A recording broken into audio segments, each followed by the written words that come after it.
नमस्कार दोस्तों। आज का सवाल है, खिलजी वंश का सबसे शक्तिशाली शासक कौन था? अगर आप एसएससी, यूपीएससी या रेलवे की तैयारी कर रहे हैं तो ये टॉपिक आपके लिए बहुत ही इंपॉर्टेंट है। देखिए, सबसे पहले थोड़ा परिचय। खिलजी वंश जो 1290 से 1320 ईस्वी तक दिल्ली सल्तनत पर शासन करता रहा, इसका संस्थापक था जलालुद्दीन खिलजी। लेकिन इस वंश का सबसे शक्तिशाली और महान शासक बना अलाउद्दीन खिलजी 1296 से 1316 ईस्वी। देखिए, अब जानते हैं आखिर क्यों था वो इतना शक्तिशाली। पहला कारण, सैन्य शक्ति। अलाउद्दीन खिलजी ने एक विशाल स्थायी सेना बनाई, सैनिकों को नकद वेतन दिया और घोड़ों को चिन्हित करने के लिए दाद प्रथा शुरू की। इससे सेना में अनुशासन और ताकत दोनों बढ़े। दूसरा कारण, बाजार नियंत्रण नीति।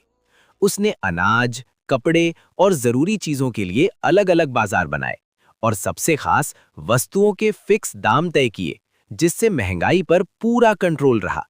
सोचिए, उस समय इतना एडवांस सिस्टम। तीसरा, साम्राज्य विस्तार।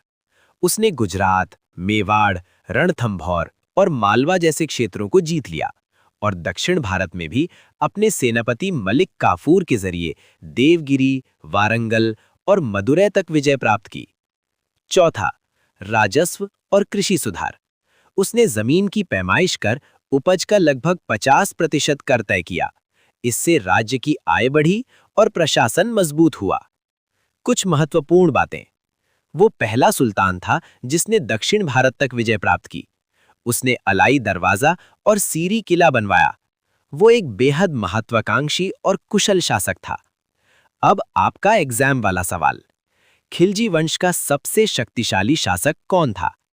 ए, जलालुद्दीन खिलजी। बी, कुतुबुद्दीन मुबारक खिलजी। सी, अलाउद्दीन खिलजी।